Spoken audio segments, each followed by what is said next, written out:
시간이 되었습니다. 주님께 예배를 드리러 오신 여러분 모두 환영하고, 참 우리가 너무나 복되다는 생각이 듭니다. 주님의 품 안에서 참 안식을 누리시고 진리 안에서 참 자유를 만끽하는 복된 시간이 되기를 간절히 소망합니다. 2023년 5월 21일 밴쿠버 예수산일교회 예배를 시작하겠습니다. 우리의 도움은 천지를 지으신 여호와의 이름에 있도다. 아멘. 천지를 창조하시고 온 세상 만물을 주관하시는 아버지 하나님, 지난 한 주간도 은혜 가운데 우리의 삶을 지켜 보호하여 주시고 오늘도 우리의 발걸음을 인도하사 복된 예배의 자리로 나오게 하심에 감사드리옵나이다. 세월이 흐르고 계절이 바뀌며 모든 것이 달라지지만 오직 주께서 우리에게 주신 은혜의 말씀은 변함이 없으니 우리가 여기에서 위로와 소망을 얻나이다. 부디 이 시간 당신의 말씀으로 이곳에 모인 한 사람 한 사람의 영혼을 붙들어 주시고 위로하여 주시고 회복시켜 주사 진리 안의 자유를 누리며 성령 안에서 천국을 맛보는 참된 예배가 되게 하여 주시옵소서. 이 모든 말씀 예배 가운데 영광 받으실 주 예수 그리스도의 이름으로 기도드리옵나이다. 아멘. 다 같이 일어나셔서 우리 주님께 모든 영광 돌려드리시겠습니다.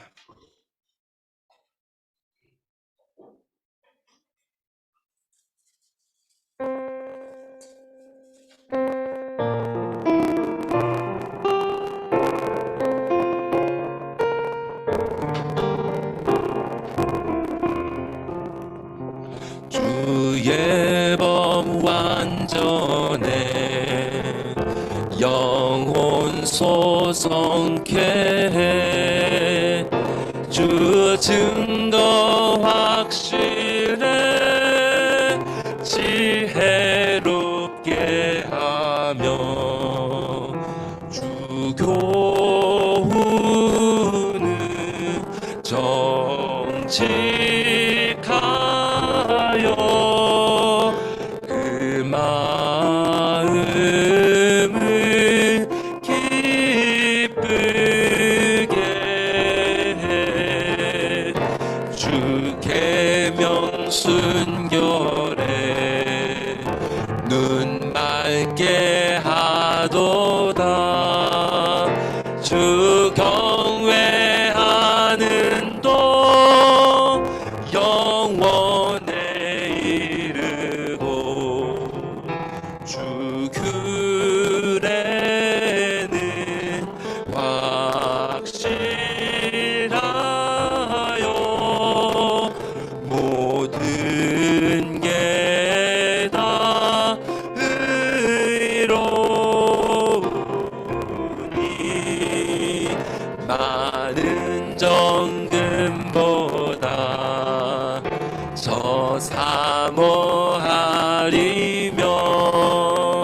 송이꿀보다도 내게 더 달도다. 주의 종이 경계받고 이를 지켜 상크니라. 날 숨을 허물 깨끗해 하소서.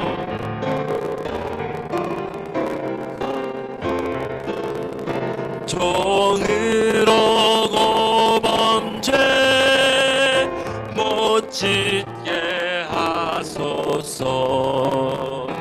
그리하면 정직하여 큰 죄과를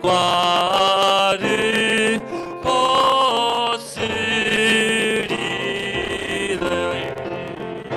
나의 반석이요 내 구속자이신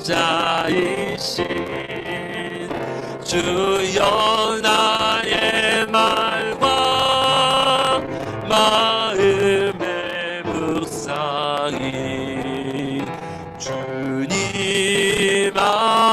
앞에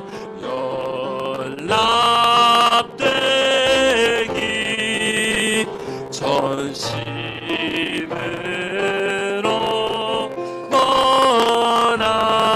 원함니 내 반석이시오 내 구속자이시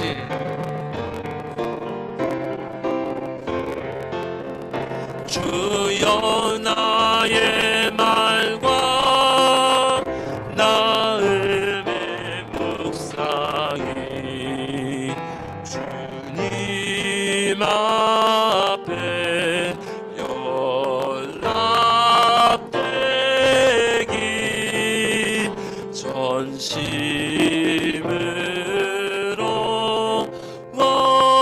원함니 진심으로 원합니다 진심으로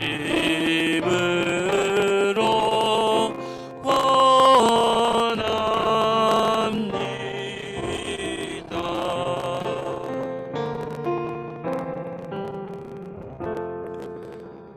다 같이 앉으셔서 주님께서 우리에게 주신 말씀 묵상하시면서 계속 주님 찬양을 올려주시겠습니다.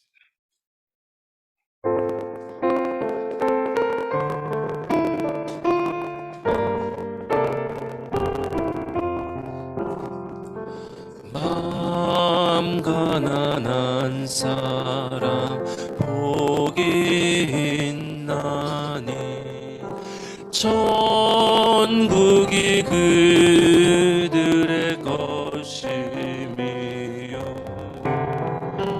그들의 통하느니 복이 있나니 그들이 위로를 받으리라 온유한 사람은 복이 있나니 그 땅이 기업이 되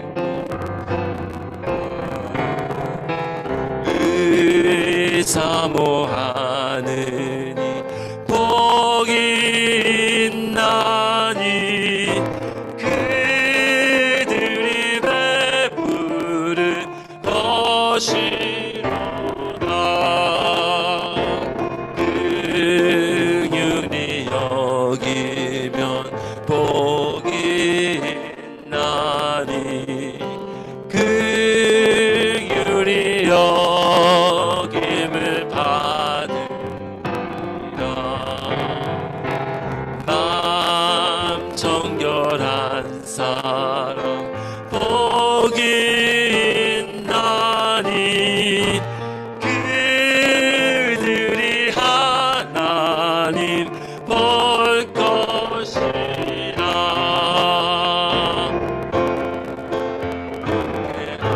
하느니 복이 있나니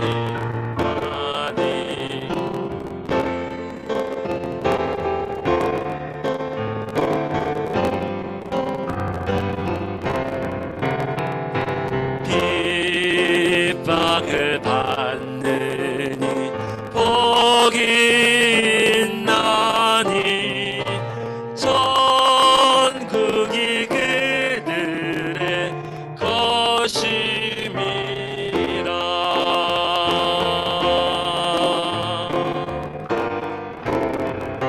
주 위에 욕보면 주 위에 욕보면 복이 있나니 하늘의 큰 상을 받으리라 성부와 성자와 성령께 영광 영원히 돌리세 할렐루야 주의 욕보면 주의 욕보면 복이 있나니 하늘의 큰 상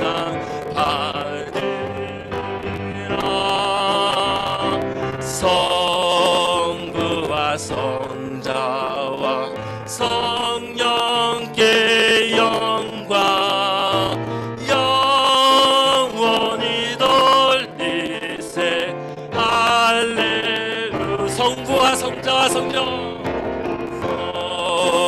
성부와 성자와 성령께 영광 영원히 돌리세 할렐루야.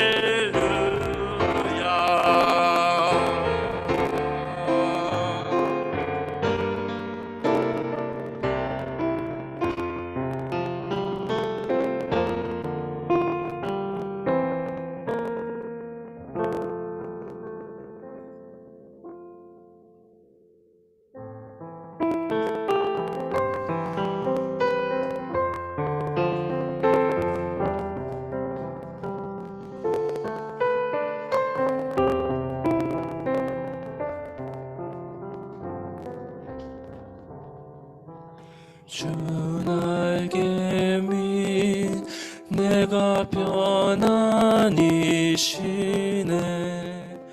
밤 깊고 비바람 물어쳐도 아버지께서 날 지켜주시니 거기서 편안히 주 날개 밑 평안하다.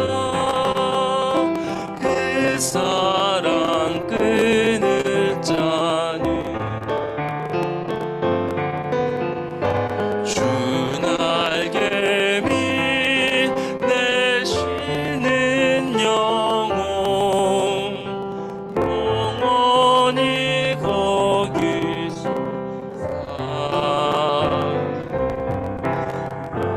주 날개 밑 나의 피난처 되니 거기서 쉬기를 원하노라.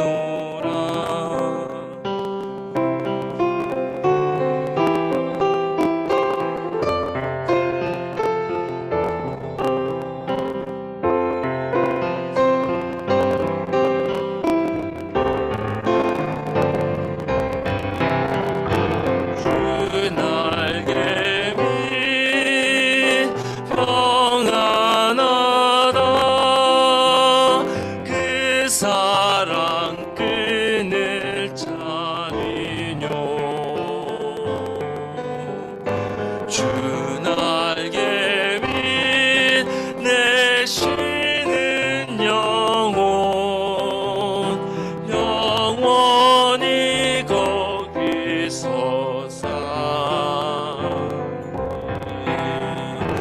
주 날개 밑 작은 기쁨이 있네. 고달픈 세상 길 사는 동안 나 거기 숨어 돌보심을 받고 영원한 안식을 얻으리. 주 날개 밑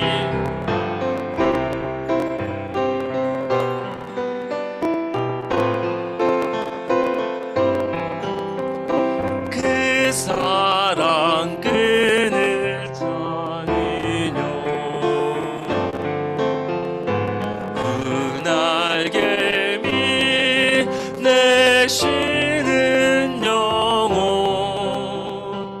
영원히 거기서 살. 주 날개 밑 주 날개 밑 평안하다. 그 사랑 끊을 자니뇨. 주 날개 밑 내 쉬는 영혼 영원히 거기서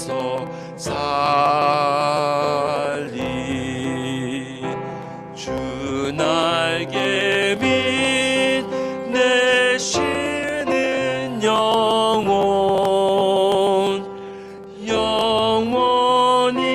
거기서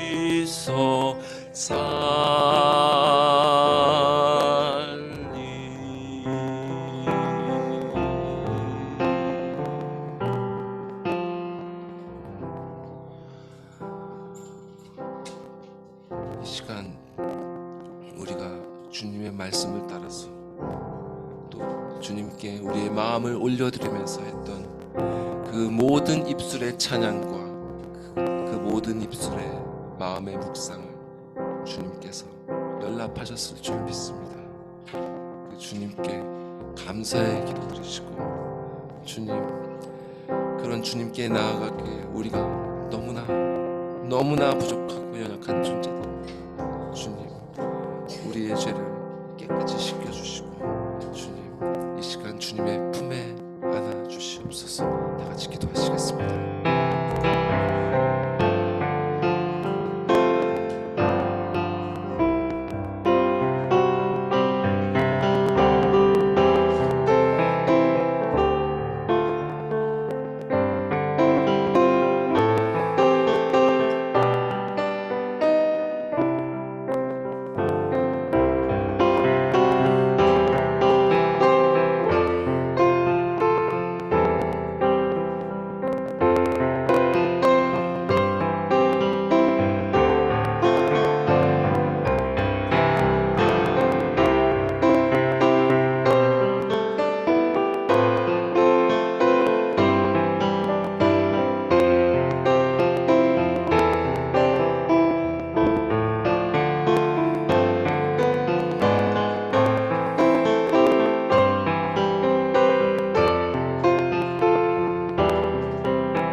다 같이 주께서 가르쳐 주신 기도로 기도 드리시겠습니다. 하늘에 계신 우리 아버지여, 이름이 거룩히 여김을 받으시오며 나라가 임하시오며 뜻이 하늘에서 이룬 것 같이 땅에서도 이루어지이다. 오늘날 우리에게 일용할 양식을 주시옵고, 우리가 우리에게 죄 지은 자를 사하여 준 것 같이 우리의 죄를 사하여 주시옵고, 우리를 시험에 들게 하지 마시옵고 다만 악에서 구하시옵소서. 나라와 권세와 영광이 아버지께 영원히 있사옵나이다. 아멘. 교독문 52번, 시편 119편 다 같이 교독하시겠습니다. 청년이 무엇으로 그의 행실을 깨끗하게 하리이까? 주의 말씀만 지킬 따름이니이다.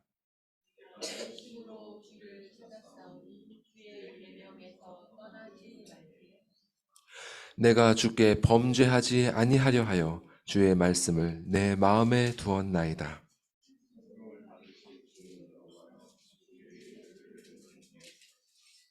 내가 주의 법도들을 작은 소리로 읊조리며 주의 길들에 주의하며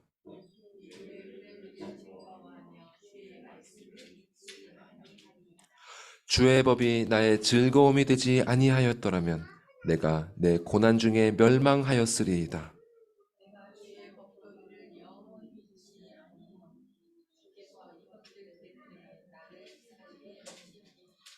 나는 주의 것이오니 나를 구원하소서. 내가 주의 법도들만을 찾았나이다.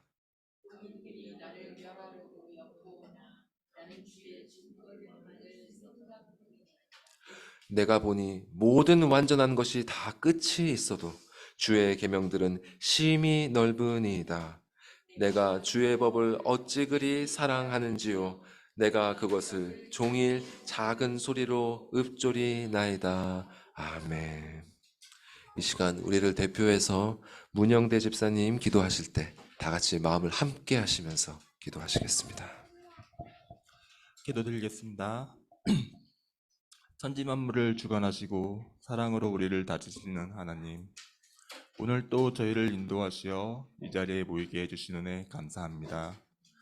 저희들이 인생을 살아갈 때 이해할 수 없는 힘든 일과 어려움이 생겨 우리를 무너지게 할 때가 있습니다. 이런 상황을 보며 불안해하거나 낙심하지 않게 하옵시며 그 상황 너머에 하나님을 바라보고 하나님께 소망을 두게 하옵소서. 우리의 삶의 참 주인이신 하나님을 신뢰하며 하나님의 섭리 가운데 하나님께서 하실 일을 기대하게 하옵소서. 오늘도 우리에게 말씀을 전해줄 이찬우 전도사님에게도 성령의 힘을 주시어 말씀 한마디 한마디가 저희의 믿음을 더욱 강건하게 하옵시며 이 모든 말씀 살아계신 주 예수 그리스도의 이름으로 기도드렸습니다. 아멘.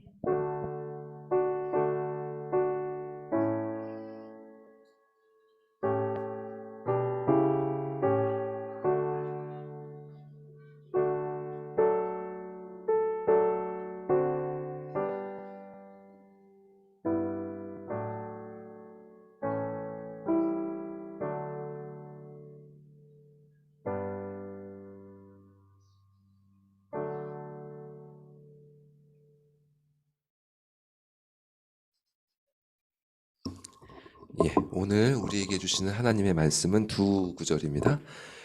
하나는 디모데후서 3장 16절 말씀, 그리고 하나는 베드로후서 1장 21절 말씀입니다. 두 말씀 같이 한 목소리로 읽으시도록 하겠습니다. 자, 디모데후서 말씀부터 읽겠습니다. 시작. 모든 성경은 하나님의 감동으로 된 것으로 교훈과 책망과 바르게 함과 의로 교육하기에 유익하니. 베드로후서 말씀도 읽겠습니다. 시작. 예언은 언제든지 사람의 뜻으로 낸 것이 아니요 오직 성령의 감동하심을 받은 사람들이 하나님께 받아 말한 것임이라. 아멘. 우리 어린이들 앞에 나오겠습니다.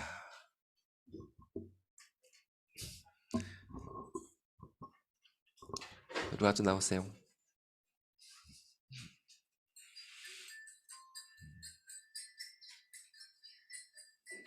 그쪽으로 말고 그쪽으로 말고.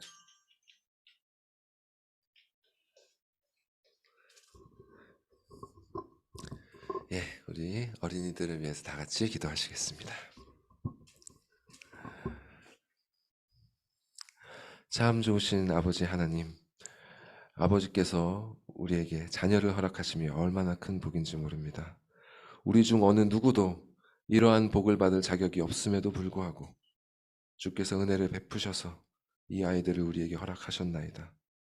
부디 온 교회가 아버지께서 자녀들을 허락하신 그 이유를 기억하게 하시고 주의 말씀으로 가르치고 주의 사랑으로 잘 양육하여서 세상 속에서 하나님의 나라를 누리며 세상 가운데 하나님의 나라를 전하는 귀하고 복된 아이들로 모두 자라가게 하여 주시옵소서.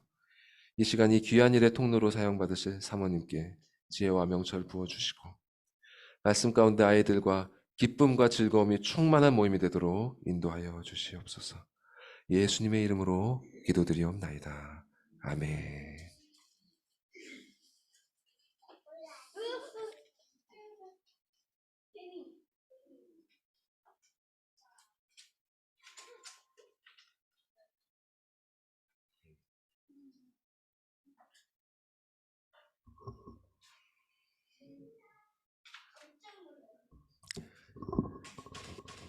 오늘은 성경론 세 번째 시간입니다.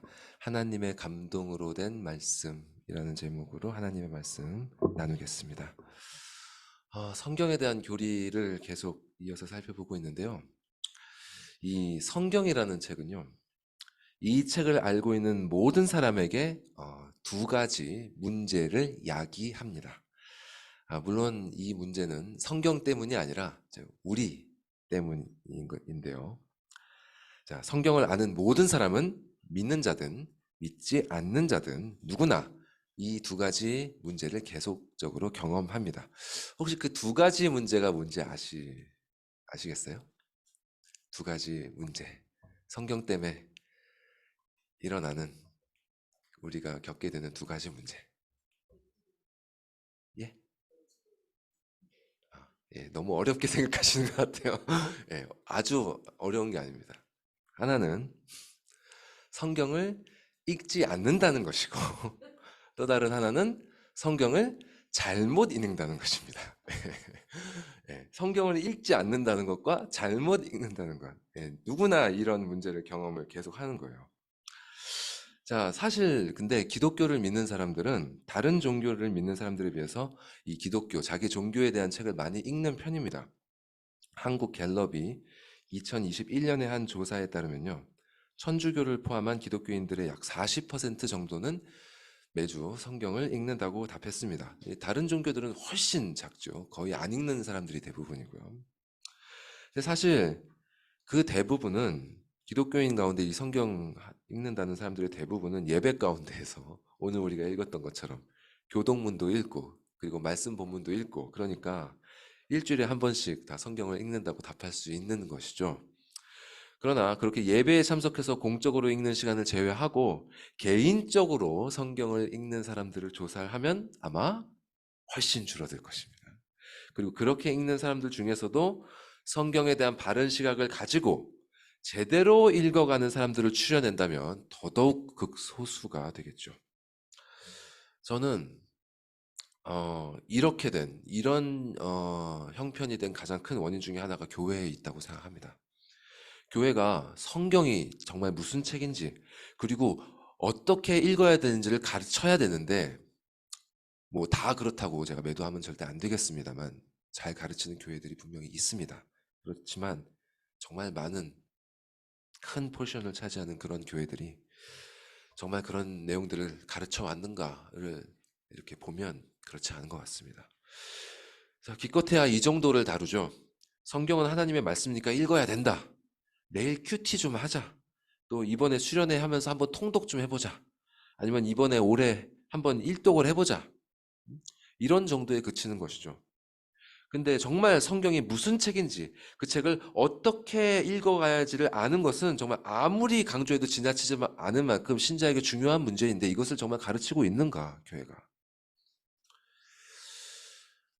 미국의 아주 건전한 또 훌륭한 신학자 중에 그 제임스 화이트라는 분이 한 분 계신데요. 그 예전에 은성이 은재가 우리 교회에 아직 있을 때 그분이 쓰신 그 Scripture Alone, 그러니까 오직 성경이라는 책이 있습니다.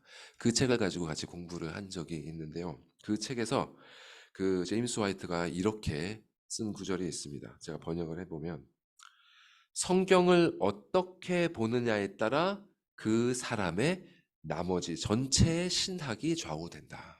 이런 말을 거기에 썼습니다. 성경을 어떻게 보느냐에 따라 그 사람의 신학, 즉 하나님을 어떻게 생각하느냐, 또 그분 앞에 자신에 대해서는 어떻게 생각하느냐, 그리고 구원에 대해서는 어떻게 생각하느냐가 완전히 달라진다는 말입니다. 하나님에 대한 생각과 자신에 대한 생각, 그리고 구원에 대한 생각이 바뀐다는 것은 곧 그 사람의 인생이 달라진다는 말입니다. 그러니까 제임스 화이트의 말은 이렇게 바꿀 수 있습니다. 성경을 어떻게 보느냐가 그 사람의 인생을 좌우한다. 성경을 어떻게 보느냐에 따라 우리의 인생이 달라집니다. 안 보는 사람은 안 보는 대로, 또 잘못 보는 사람은 잘못 보는 대로 그 인생이 달라지는 것입니다. 다시 말해서 그것을 다시 한번 이렇게 뒤집어 보면, 지금 자신이 성경을 어떻게 보고 있느냐를 점검한다면 지금 우리의 영혼이 어떤 상태인지를 제대로 진단할 수 있는 것입니다. 성경에 대한 여러분의 시각과 여러분의 자세가 여러분의 영혼의 상태를 알려주는 시금석이 된다는 말입니다. 여러분은 성경을 어떻게 보고 계십니까? 자, 성경은 하나님의 말씀이죠. 이것이 바로 지난 시간에 살펴본 교리입니다. 성경은 하나님의 말씀이다. 자, 지난 시간의 내용을 한마디로 간추리면 성경의 근원은 하나님이시고 또 성경의 내용은 예수 그리스도라는 것이었습니다. 그러므로 성경을 진실로 하나님의 말씀이다 라고 믿는 사람은 그 성경 가운데서 선지자요, 제사장이요, 왕 되시는 그리스도를 만나게 된다는 말입니다. 그러니까 하나님의 말씀이라고 믿는다고 해서 그 안에서 그리스도를 만나지 못한다는 것은 성경을 정말 제대로 하나님의 말씀이라고 믿지 못한다는 말입니다. 바리새인들처럼. 자, 하지만 그것을 제대로 거듭난 믿음으로 믿는 사람은 성경 속에서 그리스도를 만난다는 것이죠. 이것이 바로 거듭난 자가 성경을 통해 누리는 영적인 유익입니다. 자, 이렇게 성경의 근원은 성부 하나님이시고 성경의 내용은 성자 예수님이라고 했을 때, 자, 그러면 성령 하나님의 역할은 무엇인가? 자, 오늘 본문들이 바로 이 성경에 대한 성령 하나님의 역할을 알려줍니다. 자, 먼저 디모데후서 본문은 이렇게 말씀하셨죠. 모든 성경은 하나님의 감동으로 된 것으로. 그러니까 여기서 하나님의 감동으로 되었다는 말을 베드로후서 본문은 또 이렇게 표현했습니다.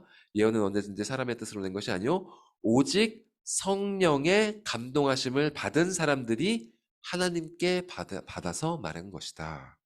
그러니까 성령께서는 성경의 저자들을 감동시키셔서 그들로 하여금 하나님의 말씀을 기록하게 하셨습니다. 성부 하나님으로부터 나온 말씀, 즉 성자 그리스도라는 내용의 말씀을 성령께서는 사람을 감동시키는 방법으로 기록되게 하셔서 이 성경을 탄생시키신 것입니다. 오늘 우리가 읽은 그 두 구절은 너무나 짧지만 중요하고요. 정말 그 안에 우리가 다뤄야 될 내용들이 많기 때문에 다음 시간에 한 번 더 다룰 것입니다.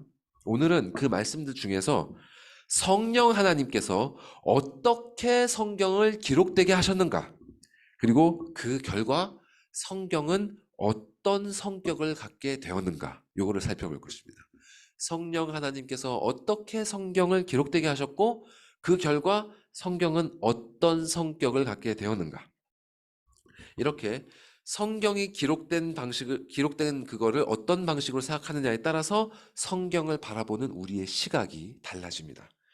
그렇기 때문에 성경이 어떻게 기록되었는지를 살펴보는 것은 너무나 중요합니다. 그리고 사실 우리가 이미 읽었던 그 베드로후서 본문이 그거를 이미 명확하게 알려주고 있어요. 예언은 사람의 뜻이 아니다, 이렇게 말씀하셨죠.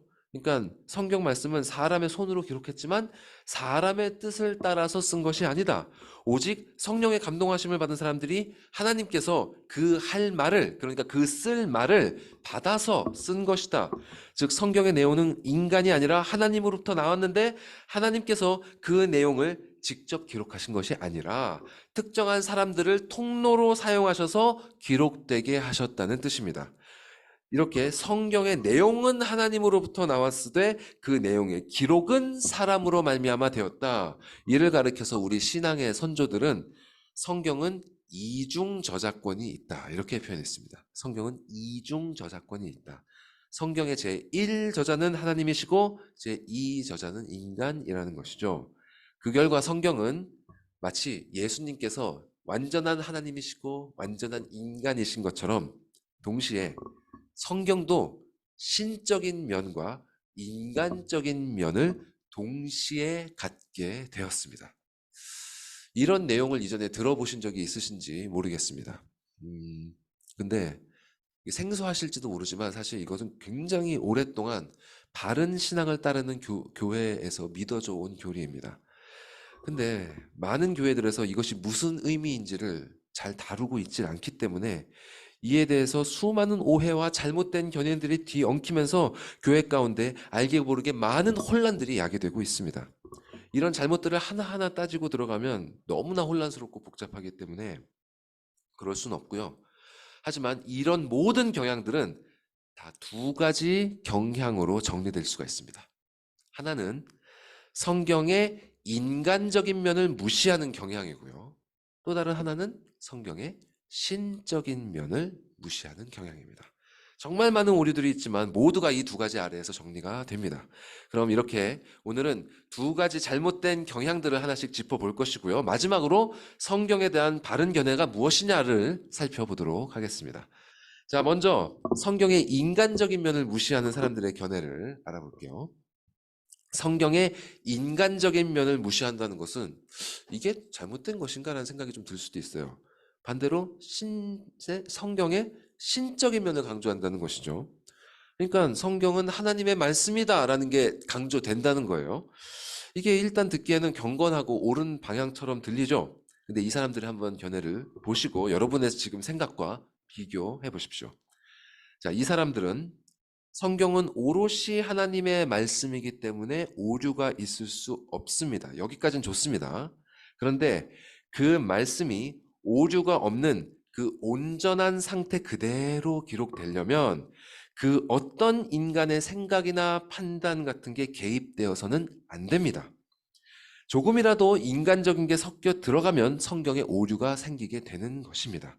그래서 그들은 성경에 기록될 때 마치 받아쓰기를 하는 것처럼 성령께서 저자들에게 그 기록되어야 할 모든 내용을 알려주시고 저자들은 그저 그 내용을 받아 적는 기계적인 역할만 했다고 생각합니다. 그래서 이런 견해를 기계적 영감설이라고 합니다. 기계적 영감설. 그래서 이런 견해를 가진 사람들 중에 일부는 어떻게까지 생각을 하냐면 하나님께서 성경에 그 어떤 인간적인 요소도 들어가지 않도록 막으시기 위해서 이 성경이 기록될 때 이 저자들을 하나님께서 일종의 무의식의 상태에 들어가게 하셨다는 거예요. 예. 그들의 정신이 정말 무의식적인 상태로 거의 제로가 되고 이 육체만 이용하셨다는 거죠. 그래서 실제로 그 성령께서 진짜 이 비둘기의 형상으로 귀에다가 이렇게 말씀하시면 무의식이 된 상태에서 이렇게 적었다는 겁니다. 중세 그림들 중에 그런 그림들, 그런 상황을 묘사한 그림들이 실제로 있어요. 그리고요, 뭐 이거 이렇게까지 극단적인 건 아니지만 성경에는요, 이렇게 마치 받아쓰기를 하는 것처럼 하나님의 말씀을 그대로 받아 적었다고 여겨지는 내용이나 상황들이 있습니다. 모세의 십계명 같은 거 그렇잖아요. 하나님께서 직접 돌판에 적으시기도 했고, 그죠? 모세가 그대로 적었잖아요. 그리고 지난 시간에 예를 든 말씀 기억나시는지 모르겠지만 예레미야가 하나님께 말씀을 받았고 그것을 서기관 바룩에게 내가 지금 여기 갇혀 있으니까 적을 수가 없잖아. 네가 하나님께서 이 말씀 하셨는데 이것 좀 적어줘. 하니까 바룩이 그 말씀을 그대로 받아서 적었단 말이죠. 그리고 바룩이 적었던 그 두루마리는 하나님의 말씀으로 여겨졌습니다. 그대로 적혔으니까요. 이런 식으로 적힌 부분이 분명히 성경에 있습니다. 하지만 성경에는 이렇게 직접 계시가 내려와서 그대로 기록된 부분들만 있는 것이 아니라 정말 다양한 방식으로 기록된 내용들이 공존하고 있습니다. 자, 모세 오경을 볼까요? 모세 오경에는 아까 말씀드린 것처럼 모세가 하나님께 직접 듣고 그대로 기록한 부분들도 있지만 모세가 자신의 말로 자신의 말로 백성들에게 교훈한 부분도 있습니다. 그리고 모세가 태어나기 이전에 있었던 역사적 기록들에 대한 내용들도 있죠. 그리고 모세가 죽은 이후에 이스라엘 백성들에 의해서 덧붙여진 부분들도 있습니다. 또 역사서들을 볼까요? 열왕기서나 역대기서를 보면 성경 외에 다른 역사적 기록들이 인용된 흔적들이 있습니다. 그리고 심지어 아수르 왕이 이스라엘에게 보냈던 편지같이 불신자들이나 이방인들이 썼던 기록들도 안에 들어와 있어요. 또 시편을 생각해 볼까요? 시편은 1차적으로 어떤 말씀입니까? 하나님께서 인간에게 주신 말씀입니까? 1차적으로 사람이 하나님께 올려드린 말씀이에요. 사람이 하나님께 올려드린 기도고 사람이 하나님께 올려드린 찬송이란 말입니다. 자, 신약의 서신서들도 볼까요?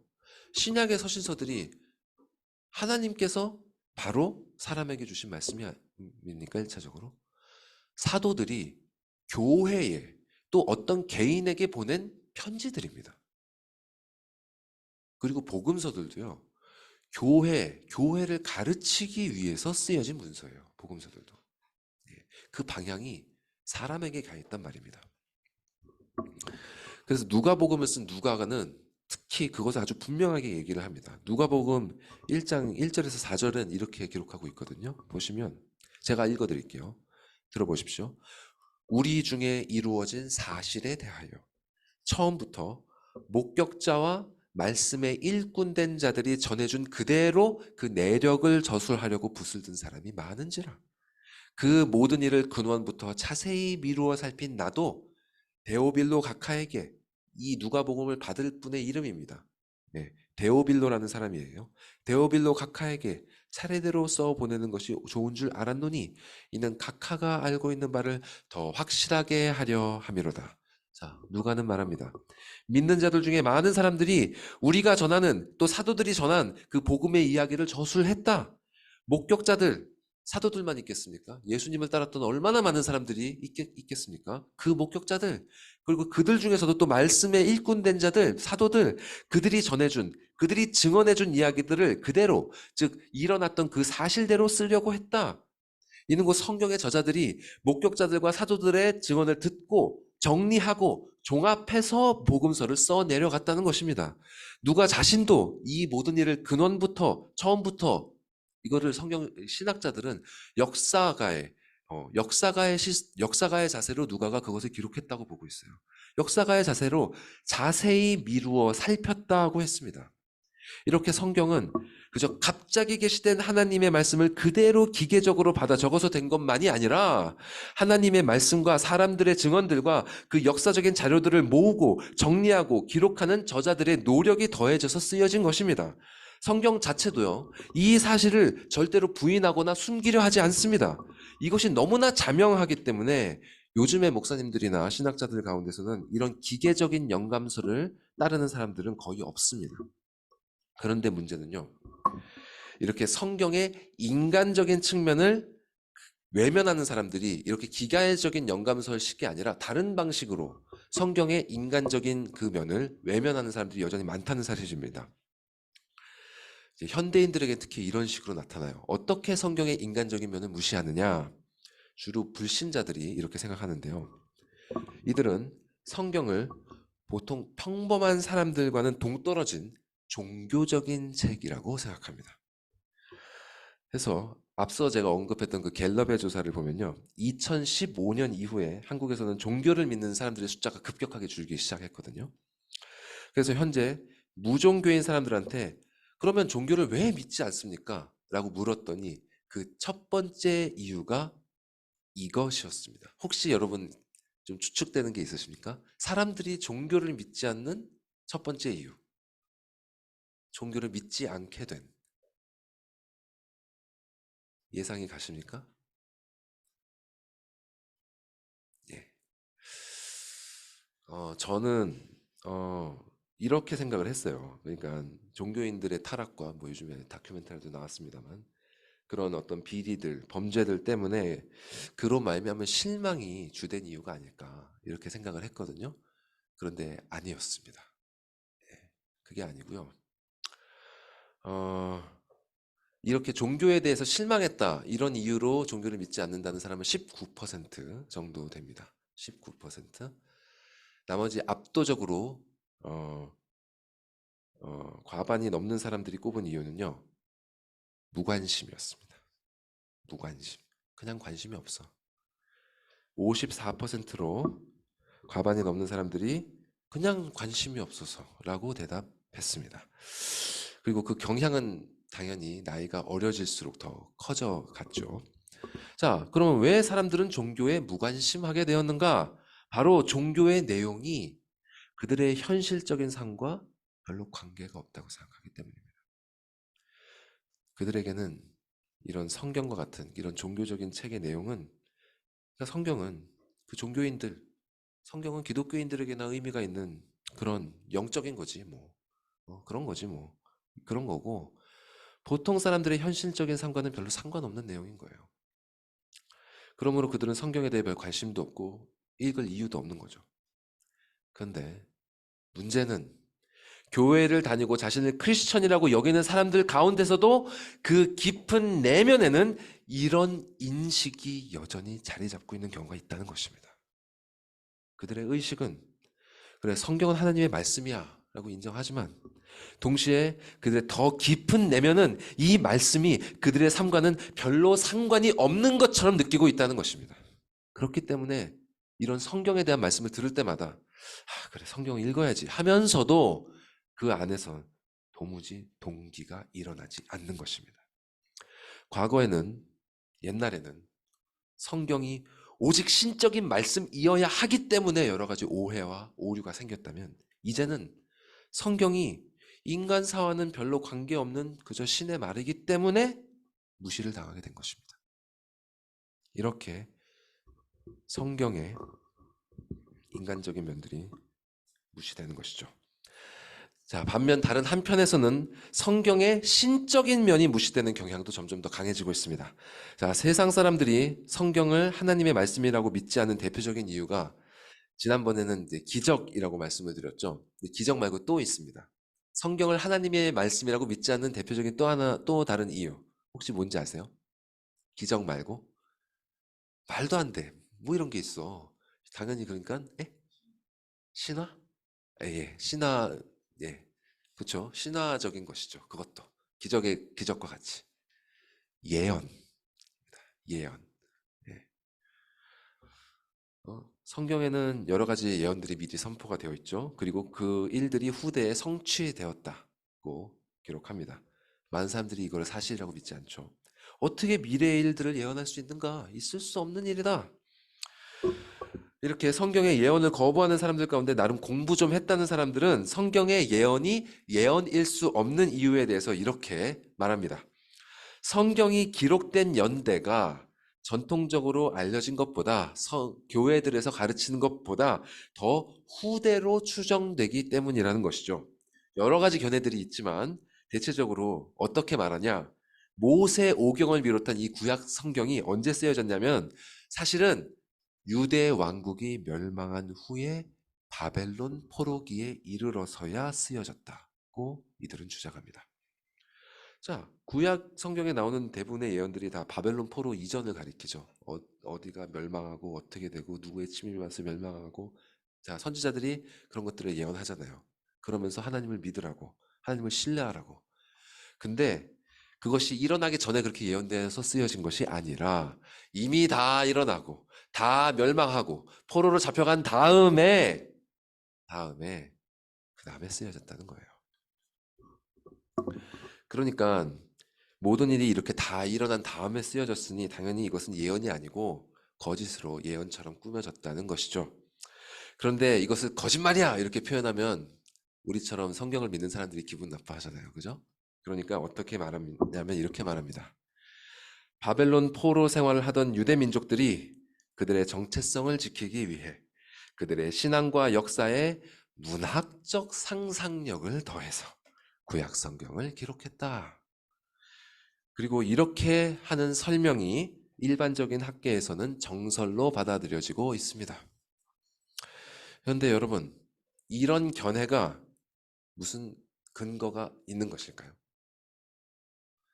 정말 성경이 바벨론 포로기 이전에는 전혀 기록되지 않았다가 포로기 이후가 되어서야 기록되었다는 어떤 역사적이고 고고학적인 근거가 있는 것일까요?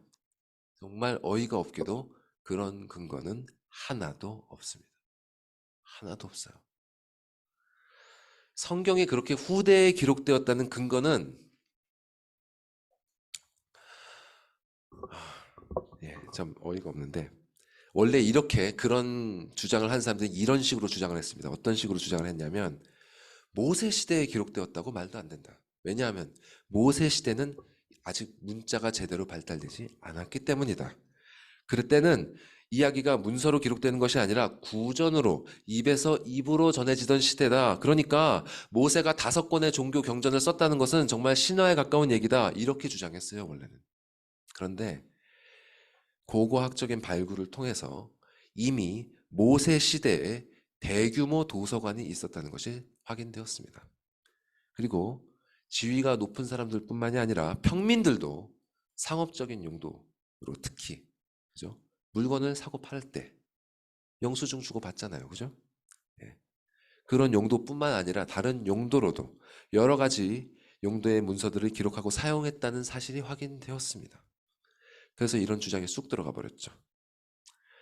당시 이집트에서 고등교육을 받았던 모세가 모세 오경을 기록했다는 것은 충분히 가능한 일이었던 것입니다. 그럼에도 불구하고 여전히 성경이 후대에 기록되었다는 이론이 정설로 받아들여지는 이유는 순전히 예언이라는 것은 있을 수 없는 일이라는 전제 때문입니다. 이성적으로, 합리적으로 볼 때 사람이 일어나지도 않은 일을 정확히 예언하는 것은 그저 있을 수 없는 일이기 때문에 당연히 성경은 후대에 기록되었다고 보아야 말이 된다는 것입니다. 그들은 계몽주의와 이성주의에 묶여 있기 때문에 신의 책이라는 것은 존재할 수 있다는 것을 인정하지 않습니다. 그들에게 성경은 어디까지나 인간에 의해 쓰여진 인간의 책이어야 하는 것입니다. 그런데 참으로 안타까운 것은 자신을 그리스도인이라고 하는 사람들 중에서도 성경은 그저 인간의 책이라고 주장하는 사람들이 있다는 사실입니다. 공부한 목사님이라고 해야겠죠. 그래도 공부한 목사님들 중에 이런 사람들이 많아요. 그들은 자신들이 성경에서 증언하는 하나님을 믿는다고 합니다. 하지만 그들은 성경을 쓰여진 그대로 믿지는 않습니다. 왜냐하면 그들에게 성경은 계시된 그대로 쓰여진 하나님의 말씀이 아니라 하나님께서 역사 가운데 베푸신 계시의 사건들을 인간이 증언한 기록이기 때문입니다. 그들에게 오늘 본문이 말씀하는 성령의 감동이란 어떤 것이냐면 마치 작가가 소설을 쓰거나 작곡가가 음악을 작곡할 때 떠오르는 영감, 즉 인스피레이션과 같은 의미입니다. 성경의 저자들이 하나님의 역사하심을 직접 경험했거나 다른 일을 통해 선지자를 통해 간접적으로 경험을 해서 영감을 받은 후에 인스피레이션을 받은 후에 그 일을 기억하면서 그 영감 받은 것을 떠오르면서 자기가 느끼고 해석한 대로 그 일을 기록했다는 것이죠. 이를 역동적 영감설이라고 합니다. 역동적 영감설. 하나님의 말씀이 기록될 때 인간의 기록자가 역동적인 역할을 했다는 뜻입니다. 이 과정에는 인간의 완전치 못한 기억과 불완전한 해석이 끼어 있기 때문에 오류가 없을 수 없습니다. 그러니까 성경의 어떤 부분은 하나님의 진리지만 또 다른 부분은 인간의 오류가 있을 수 있단 말이에요. 그러므로 성경 전체가 하나님의 영감된 말씀이 아니라 부분만 영감된 말씀인 것이죠. 이를 영감의 범위와 관련해서는 부분 영감설이라고 합니다. 여기서 더 나아가서 성경에 쓰여진 모든 문자적 표현들, 즉 성경의 언어는 인간적인 것이지만 그 언어 안에 담긴 사상만큼은 하나님의 영감이 깃들어 있다, 이렇게 설명하는 사람들도 있습니다. 이런 사람들의 생각을 사상영감설이라고 합니다. 사상영감설. 이렇게 성경이 기록되는 과정에서 인간의 역할을 강조하는 이런 역동적인 영감설은 필연적으로 영감의 범위에 있어서 부분 영감설이나 사상 영감설로 귀결됩니다. 이런 견해를 주장하는 사람들은 이에 대한 근거로 어떤 걸 들냐면 성경의 많은 부분이 서로 불일치하고 있잖아, 이렇게 말합니다. 예를 들어서 열왕기에 기록된 역사와 역대기에 기록된 역사가 서로 다르잖아 라는 거죠. 또 유명한 게 복음서의 말씀들이 있잖아요. 사복음서. 똑같은 예수님의 생애를 기록한 이 복음서들의 기록이 왜 이렇게 다른가? 이거는 성경의 기록이 하나님의 영감이라는 그런 통제 아래에서 쓰여진 게 아니라 성경의 저자들이 그 하나님의 영감에 대한 자신의 해석대로 쓰여졌다는 거예요. 이렇게 가르치는 교회가 정말 많습니다. 그런데 이렇게 부분 영감설이나 사상 영감설을 따르게 되면 무슨 일이 벌어지게 되느냐? 성경 전체가 아니라 어떤 부분만 혹은 어떤 사상만 영감되었다고 한다면 결국 성경 가운데 어떤 부분은 영감된 것이고 어떤 부분은 영감된 것이 아닌 것인지, 또 성경의 사상들 가운데 어떤 사상이 영감된 사상이냐, 어떤 사상은 영감된 사상이 아니냐를 가려내는 일들이 벌어지게 마련입니다. 이런 부분은 당시의 문화적인 맥락에 나온 것이니까 아니야. 이런 부분은 역사적인 맥락이니까 아니지. 이런 부분은 저자의 개인적인 맥락에서 나온 거니까 아니야. 이런 나름대로의 기준으로 영감의 여부에 대해서 판단을 가하게 되겠죠. 그 결과 성경에서 인간적인 면이라고 여겨지는 온갖 부분들이 모두 신적인 계시에서 제외되면서 결국 성경의 거의 대부분의 내용이 하나님의 말씀이 아니라 인간의 말로 여겨지는 지경이 되었습니다. 이것이 바로 서구 유럽의 교회가 몰락하게 된 원인이에요. 그리고 이 길을 한국의 교회들이 서서히 따라가고 있는 것입니다. 지금까지 성경의 인간적인 면을 무시하는 관점, 그리고 신적인 면을 무시하는 관점을 살펴봤습니다. 자, 이 두 가지가요, 딱 이렇게 들어보시니까 어떠세요? 한쪽으로 굉장히 치우쳐진 극단적인 관점으로 들리시죠? 그런데 이 두 가지는 사실 동일한 세계관에서 나온 것입니다. 이 부분이 오늘 말씀 가운데 제일 중요한 부분입니다. 여러분 잘 들어주십시오. 성경의 인간적인 무시하는 관점과 신적인 면을 무시하는 이 두 가지 관점은 사실 영적으로 동일한 세계관에서 나타난 두 가지 극단적인 표현입니다. 이 세계관은 한마디로 어떤 세계관이냐? 하나님과 인간을 일의적으로 보는 시각을 말합니다. 말이 조금 어렵죠. 일의적이란 말은 하나의 동일한 의미란 말이에요. 무슨 말이냐 하면 하나님과 인간이 동일한 의미에서 동일한 차원을 공유하고 있다는 뜻입니다.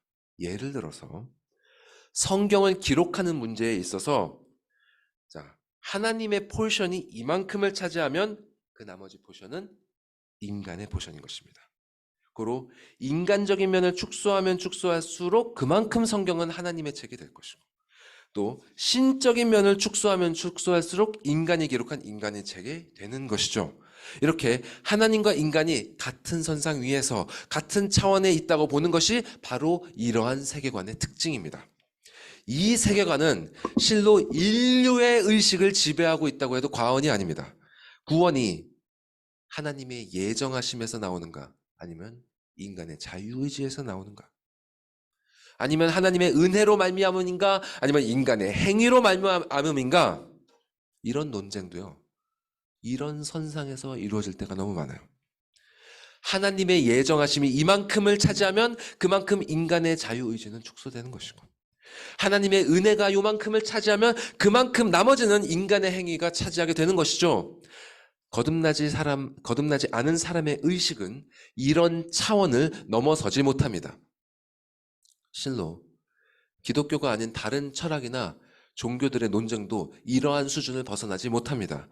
단순화시켜서 한번 말해보면 유물론이나 과학 만능주의의 영향 아래에서 기적이나 신성의 영역을 축소하든지, 아니면 범신론이나 신비주의의 영향 아래에서 모든 만물의 신성을 강조하고 존재론적인 하나됨을 추구하는 것이죠. 모든 사상과 모든 철학이 요 사이에 있습니다. 이 두 가지는 완전히 극과 극인 것처럼 보이지만 사실 신을 포함한 모든 만물을 일의적으로 본다는 그런 공통된 관점을 가지고 있습니다.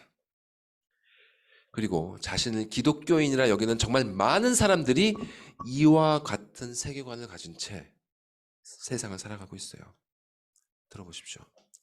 나의 삶에서 하나님이 이만큼 일하셨다면 나머지는 내가 할 영역인 것입니다.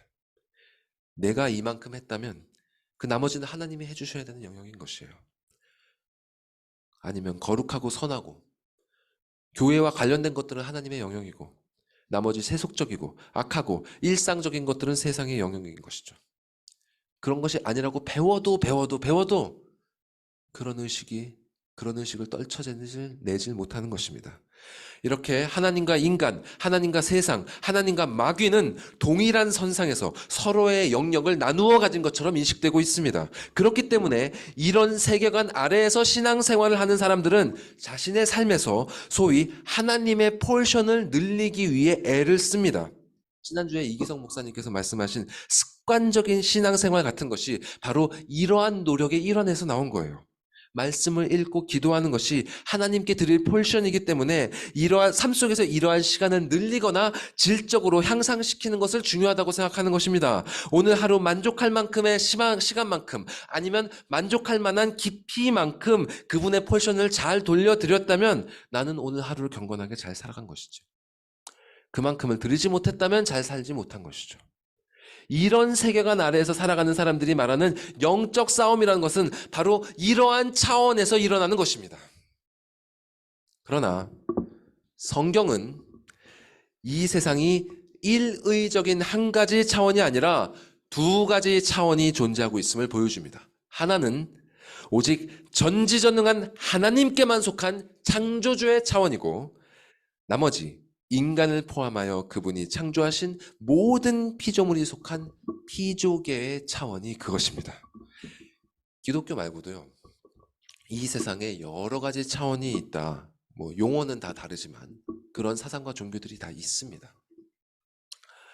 하지만 기독교와 다른 사상들의 차이는 바로 여기에 있습니다. 다른 사상들은요, 하위 차원에서 상위 차원으로의 도약이 가능합니다. 깨달으면, 해탈하면, 득도하면 하위 차원에서 상위 차원으로 나아갈 수 있습니다. 그렇기 때문에 여러 가지 차원으로 나누어 놨다 하더라도 결국 모두 일의적으로 연결됩니다. 그러나 기독교는 피조계의 차원에서 창조주의 차원으로 도약하는 것은 절대로 불가능합니다. 창조주의 차원은 피조물의 차원을 포괄합니다.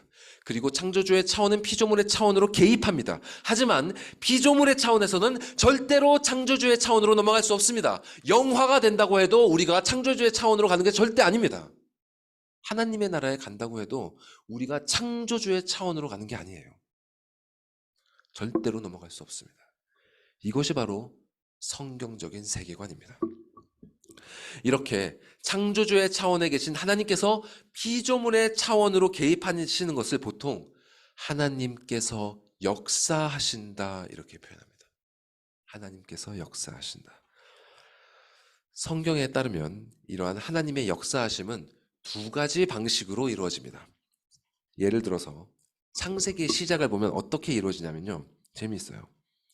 하나님께서 세상을 창조하실 때 두 가지 방식의 명령으로 세상을 창조하십니다. 그 한 가지는 빛이 있으라와 같이 무엇이 있으라는 형태의 직접적인 명령이고, 다른 하나는 땅은 풀과 씨 맺는 채소를 내라와 같이 무엇을 내라는 식의 간접적인 명령입니다. 풀과 씨 맺는 채소가 있으라 이렇게 직접적으로 한 게 아니라 땅은 그것을 내라 이렇게 간접적으로 하시는 것이죠. 만물은 이 두 가지 방식으로 창조되었습니다.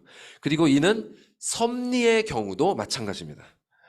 하나님께서는 모세에게 떨기나무에서 나타나신 것처럼 직접적인 방식으로 역사하기도 하시지만, 그 모세를 통해서 이스라엘 백성들에게 계시의 말씀을 전하시는 간접적인 방식으로 역사하기도 하십니다. 하나님의 이 두 가지 방식은 실로 인간사에서 일어나는 모든 일을 포괄합니다. 이 세상에서 일어나는 그 어떤 일도 하나님의 이 두 가지 방식을 벗어나지 못합니다. 이는 성경의 기록에서도 마찬가지입니다.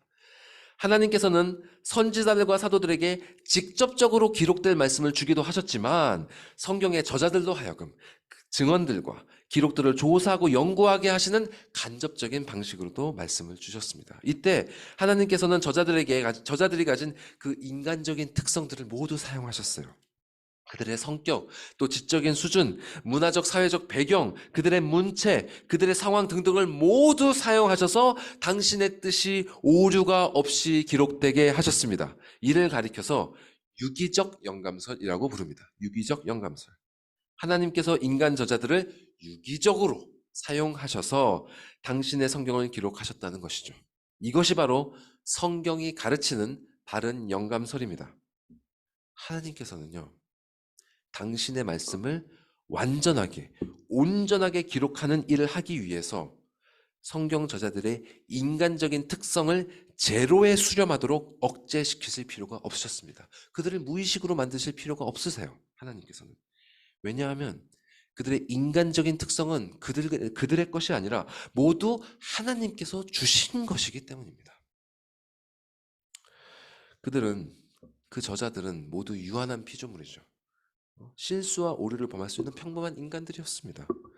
하지만 하나님께서 성령의 영감으로 오류가 없도록 그들을 사용하셨기 때문에 성경은 인간의 손으로 기록된 인간의 저작임에도 불구하고 오류가 없는 하나님의 말씀이 되는 것입니다.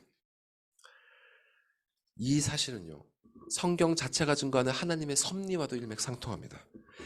이 세상에서 벌어지는 모든 일은 하나님의 섭리 아래에서 그분의 뜻에 따라 그분의 거룩하신 목적을 위해서 일어납니다. 그 어떤 일도 그분의 섭리 밖에서 일어나는 일은 없습니다. 이와 같은 방식으로 성경에는 이 세상 만물의 모든 일들이 다 기록되어 있는 것은 아니지만 역사의 시작과 종말에 있어서 성경이 배제하고 있는 영역은 전혀 없습니다.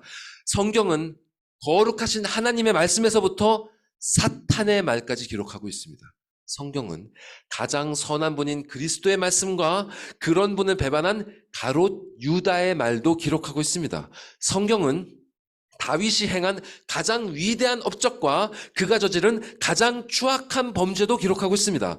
성경은 아름다운 하나님 나라의 모습과 모습을 그리고 있는 반면에 굶주림에 지친 부모가 자신의 자식을 잡아먹는 그런 생지옥과 같은 순간들도 기록하고 있습니다.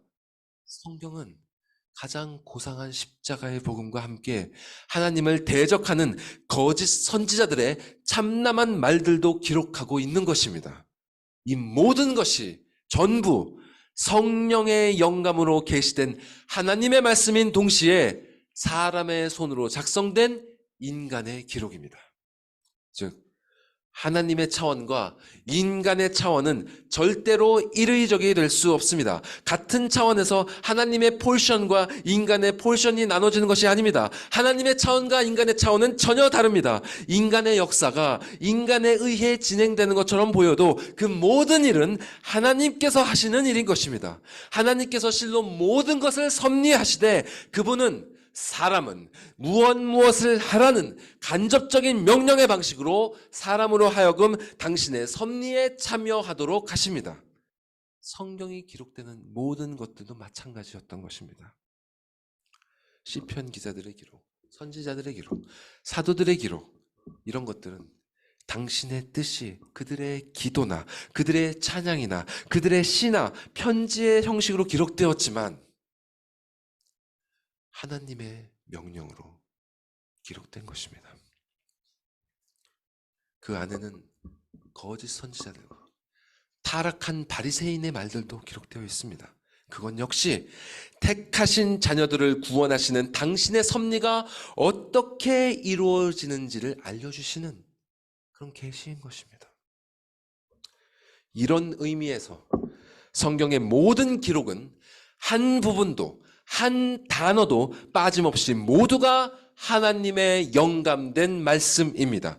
예수께서 이를 가리켜 진실로 너희에게 이르노니 천지가 없어지기 전에는 율법의 1.1획도 없어지지 아니하고 다 이루리라 말씀하셨습니다. 우리의 신앙의 선조들은 이 예수님의 표현을 따라서 이 교리를 완전 축자 영감설 이렇게 불렀습니다. 완전 성경에 기록된 모든 부분들이 완전히 축자, 그 단어의 선택과 글자 하나하나까지도 모두 성령의 영감으로 되었다는 뜻입니다. 이것이 우리에게 얼마나 큰 위로를 주는 교리인지 여러분 아시겠습니까? 이는 그저 그래, 성경 하나님의 말씀이구나 이렇게 하고 끝날 문제가 아닙니다. 성경의 모든 부분이 하나님의 영감으로 되었다는 것은 곧 성경에 기록된 그 모든 죄들과 비참한 일들조차도 하나님의 영감 안에 포함되어 있다는 뜻입니다. 이렇게 성경에 인간사의 모든 영역이 포함되어 있는 것처럼 우리 인생사의 모든 영역들 역시 하나님의 이야기에 포함되어 있다는 말입니다. 성경에 그토록 수치스러운 죄들과 고통스러운 환난들이 기록된 이유는 그것들 역시 하나님께서 이끌어 가시는 구원의 이야기 속에 포함되기 때문입니다. 성경에 사단과 거짓 선지자들과 불신자들의 말들이 기록된 이유는 그것들 역시 하나님께서 이끌어 가시는 구원의 섭리 속에 포함되어 있기 때문입니다. 우리가 인생을 살면서 무슨 일을 만나든지 좌절하지 않아야 할 이유가 여기에 있습니다.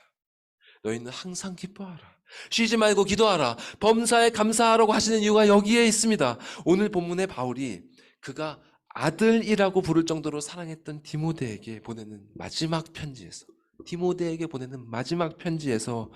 모든 성경은 하나님의 감동으로 되었다. 교훈과 책망과 바르게 함과 의로 교육하기에 유익하다고 강조했던 이유가 여기에 있는 것입니다. 우리가 성경을 읽으면서 위로와 힘을 얻을 수 있는 이유는 그 안에 무엇이 기록되어 있든지 간에 모두가 하나님의 구원하시는 이야기인 것처럼 우리 인생 가운데 무슨 일이 일어나든지 간에 그 모든 것이 택하신 자녀들을 구원으로 인도하고 계시는 하나님의 섭리임을 성경 안에서 발견할 수 있기 때문입니다. 말씀을 맺겠습니다. 이런 관점으로 성경을 읽어 나갈 때 비로소 성경은 우리를 거룩하게 성화되도록 만들어 가시는 성령 하나님의 도구로서 역할을 하게 됩니다. 더 정확히 말하자면 성령 하나님께서 당신의 자녀들로 하여금 이런 관점으로 성경을 읽을 수 있도록 인도해 가십니다. 성경은 그 자체로 무슨 영험한 힘이 있어서 그 무턱대고 읽기만 한다고 해서 유익을 주는 것이 아닙니다. 그저 습관적으로 읽는 것은 아무리 꾸준히 읽는다고 해서 별로 도움이 되지 않습니다. 심지어 성경의 원어를, 헬라어를, 히브리어를, 또 아람어를 완전히 통달해서 연구하면서 읽는다고 해서 유익을 주는 것이 아닙니다. 우리가 습관적으로 성경을 읽는 게 전혀 유익이 없다 이런 건 아니에요. 사실 무의식이라도 또 우리의 뇌 속에 롱텀 메모리 속에라도 그것이 흔적이 남아있다면 나중에 성령께서 때가 됐을 때 그 기억을 쓰실 수도 있겠죠. 그런 면에서 유익이 될 수도 있겠죠. 하지만 바르게 생각하지 않고 그저 습관적으로 성경을 읽는다는 것은 마치 옆에 하나님께서 말씀하고 계시는데 그저 아무 생각도 없이 멍하니 머리를 비우고 있는 것과 똑같은 것입니다. 성경을 통해서 여러분이 하나님과 정말 진정한 소통을 하시길 원하신다면 하나님께서 무슨 뜻으로 이 말씀을 기록되게 하셨는지를 생각하면서 읽어야 합니다. 이것은 흔히들 하는 것처럼 말씀을 읽으면서 이 단락에서 이 부분이 내 마음에 가장 와 닿았어. 오늘은 이 말씀을 주셨나 봐. 이런 방식으로 읽는 게 아닙니다. 하나님께서 본문의 역사 가운데 무슨 일을 하셨고 또 어떤 배경과 상황 가운데 이 본문이 기록되게 하셨고 그 맥락에서 이 본문이 나에게 무슨 의미가 되었는지를 깊이 생각할 때 그럴 때 신자들은 하나님께서 무슨 말씀을 우리에게 주시고자 하는지를 분명하게 깨달을 수 있는 것입니다. 물론 어린아이들처럼 아무 이런 생각 없이 그냥 성경을 읽어도요. 성경은 구원에 이르는 복음을 전달할 수 있을 만큼 명확한 책임이 맞습니다. 하지만 언제까지 그 수준에 머무시겠습니까? 언제까지 그 수준에서 그렇게 읽어 나가시겠습니까? 우리의 영혼이 어린아이에 머무르지 않고 장성한 분량에 이르도록 자라나기 위해서는 그 수준에 머물 것이 아니라 아버지의 뜻을 깊이 생각하고 묵상할 줄 알아야 합니다.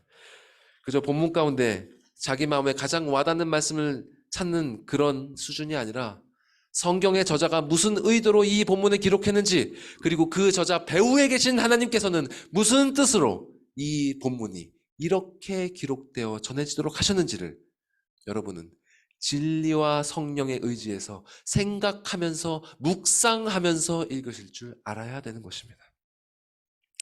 이렇게 성경을 묵상하게 되면 이렇게 성경을 묵상하게 되면 여러분은 반드시 말씀 가운데 여러 가지 의문에 부딪힐 것입니다.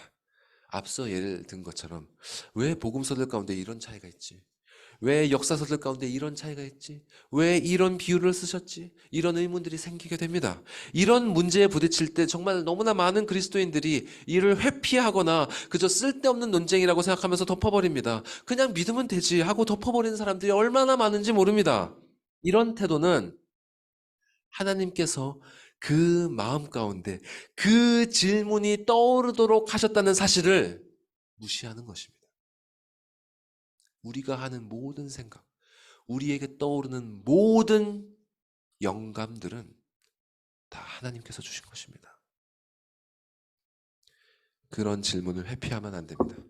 하나님께서는 성경을 일방 통행의 통로로 만들지 않으셨습니다. 하나님께서 성경을 통해 말씀하셨고 그저 우리는 읽고 받아들여야 된다, 이게 아니에요.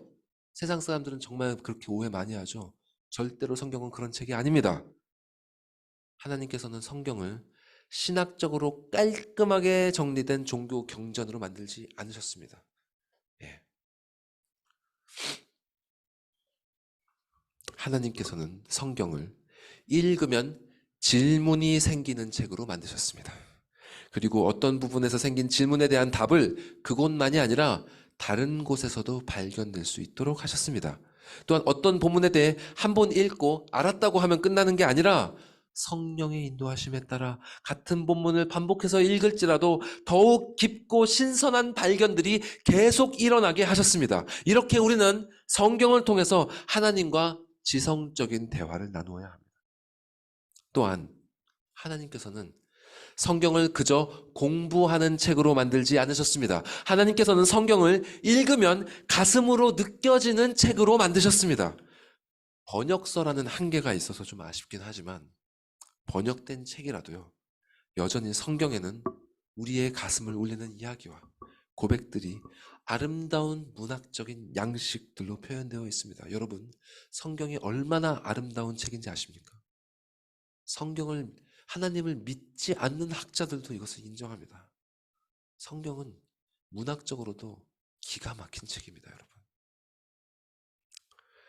우리는 이 글들 속에서 진실된 사람의 마음을 만날 수 있고 그 배후에 계신 하나님의 마음을 만날 수 있습니다.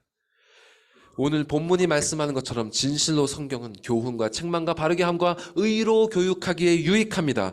하나님께서는 성경을 읽으면 우리의 의지를 움직이는 책으로 만드셨습니다. 택함을 받은 자는 성경을 읽으면 그 마음이 움직이지 않을 수 없습니다. 성경에서 그분의 음성을 듣고 그 은혜와 사랑을 경험한 자녀는 그 몸을 움직이지 않을 수 없습니다. 그 입술을 열어 감사와 찬양을 드리지 않을 수 없고 그 복음을 전하지 않으면 그 마음이 불붙는 듯해서 견딜 수 없는 것입니다. 하나님께서는 이 성경을 우리에게 주셨습니다. 성경은 우리를 위해 주신 것입니다. 안식일이 사람을 위해 제정된 날인 것처럼 이 말씀 우리를 위해 주신 것입니다. 안식일이 사람을 얽매이기 위한 날이 아닌 것처럼 성경도 우리를 얽매이기 위해서 읽어야 돼. 종교적인 의무를 위해, 의무 아래서 우리를 가두기 위해서 주신 것이 아니라 우리를 자유케 하기 위해서 주신 것입니다.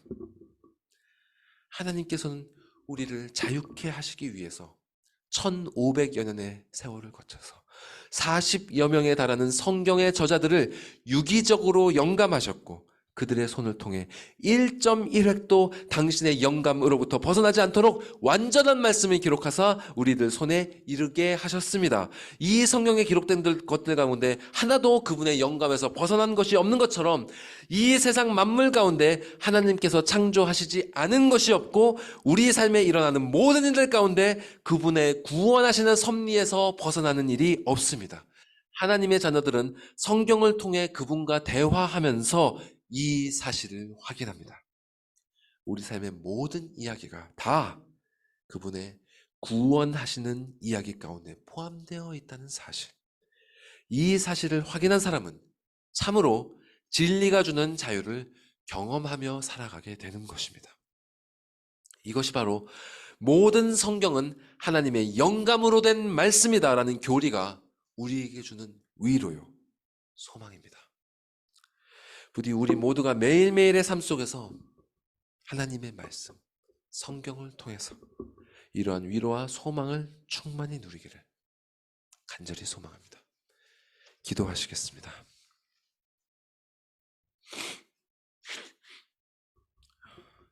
헤아릴 수 없는 그 섭리로 당신의 말씀을 인간 저자들의 손에 의해 기록되게 하시고 그 오랜 세월이 흘렀음에도 불구하고 온전한 형태로 보존시키사 이렇게 우리 앞에 전해지도록 역사하신 아버지 하나님, 모든 영광과 존귀와 찬송을 당신께 올려드립니다. 주님 감사합니다. 당신의 말씀이 우리 앞에 있습니다. 그리고 이 말씀을 통해서 당신께서 당신과의 놀라운 소통의 자리로 우리를 부르고 계십니다. 주님, 이곳에 모인 모든 영혼들이 한 사람도 빠짐없이 이러한 당신과의 그 놀라운 소통의 자리로 나올 수 있도록 인도하여 주시옵소서. 말씀을 통해서 당신을 만나게 하시고 당신과 대화하게 하시고 당신의 마음을 느끼게 하시고 그로 말미암아 그 삶이 변화되어져서 정말 썩어지는 것과 같은 더러운 이 세상이지만 그 안에서 당신의 나라를 경험하면서 당신의 날개 그늘 아래에서 당신의 나라를 누리면서 살아가는 복된 우리 모든 성도들 되게 하여 주시옵소서. 한 사람도 그 은혜에서 벗어나는 사람 없게 하여 주시옵소서. 이 모든 말씀 우리 구주 예수 그리스도의 이름으로 기도드리옵나이다. 아멘.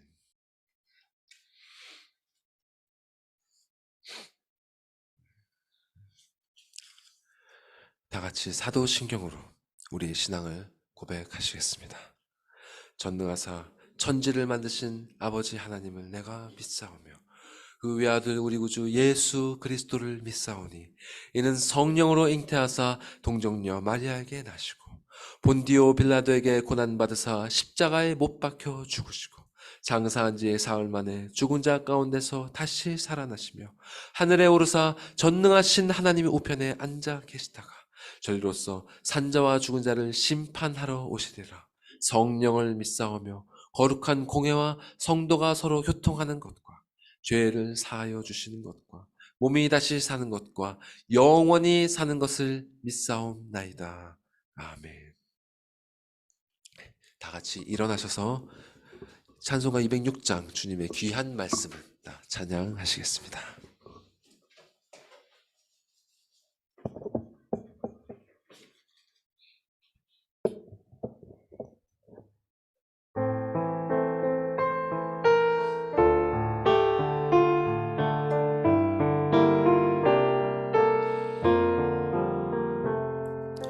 주님의 귀한 말씀은 내 발의 빛이요 목마른 사막길에서 샘물과 같도다. 굶주린 나의 영혼을 만나로 먹이고 내 갈 길 밝게 비추니 그 말씀 귀하다. 낮에는 구름 기둥과 밤에는 불기둥 주 백성 앞에 나타나 인도해 주시네. 하늘의 깊은 지혜를 깨닫게 하시고 주 말씀 밝히 알도록 늘 도와주소서.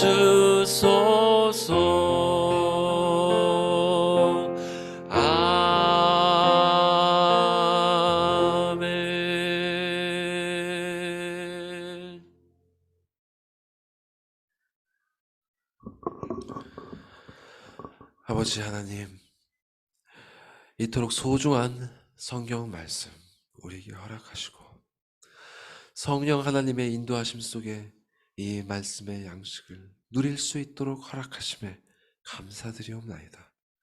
부디 우리 모두가 이 말씀의 소중함을 잊지 않게 하시고 이 말씀을 통해 당신과 늘 소통하면서 항상 기쁘고 범사에 감사한 삶이 무엇인지를 경험하게 하여 주시옵소서.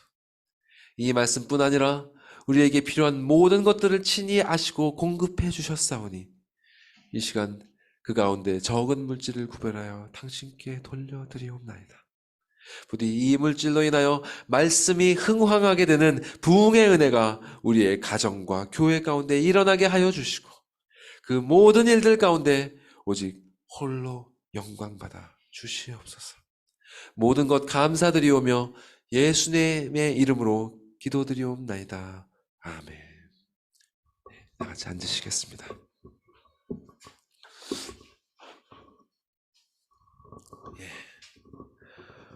설교 초두에 우리는 성경에 대해 두 가지 문제를 갖고 있다고 말씀드렸습니다. 하나는 성경을 읽지 않는다는 것이고 또 하나는 성경을 잘못 읽는다는 것이었죠. 제가 성경에 대한 교리를 계속해서 나누는 이유는 바로 이 문제를 고치기 위해서입니다. 만약 이 설교를 듣고 여러분이 기계적 영감설은 이렇고 역동적 영감설은 이래서 잘못된 것이구나, 또 성경에 대한 바른 영감설은 유기적 영감설과 완전 축자 영감설이구나, 이렇게 알게 되신다면 그것은 참 감사한 일입니다. 그러나 이렇게 얻게 된 지식이 바르게 성경을 읽고 묵상하는 실천으로 이어지지 않는다면 여러분은 이 교리, 이 진리 안에 감추어진 하나님의 놀라운 축복들 전혀 경험할 수 없을 것입니다. 저는 이 말씀을 전한 것으로 저의 책임을 다한 것이지만 이제부터는 이 교리를 들으신 여러분의 책임입니다. 성경을 읽으시기 바랍니다. 성경을 읽으시면서 하나님과 이성으로 소통하시고 또 마음으로 소통하십시오. 그분과의 소통 속에서 참된 자유를 맛보십시오. 성경을 읽는 일은 우리를 얽매는 것이 아니라 광활한 우주와도 같은 하나님의 세계를 탐험하는 일과도 같습니다. 당신의 영감으로 이 성경을 기록하신 성령 하나님께서 이 우주를 여행하는 여러분의 여정을 친히 인도하실 것입니다. 기도하시겠습니다. 여호와는 내게 복을 주시고 너를 지키시기를 원하며 여호와는 그의 얼굴을 내게 베푸사 은혜 베푸시기를 원하며 여호와는 그 얼굴을 내게로 향하여 드사 평강 주시기를 원하노라 할지니라 하라. 우리에게 이토록 복된 말씀을 허락하여 주신 삼위일체 하나님께 감사드리고 그 말씀을 통해 우리를 그 나라 가기까지 인도하실 것을 간구드리오며 이 기록된 말씀을 통해 지금도 살아 역사하고 계신 우리 주 예수 그리스도의 이름으로 기도드리옵나이다. 아멘.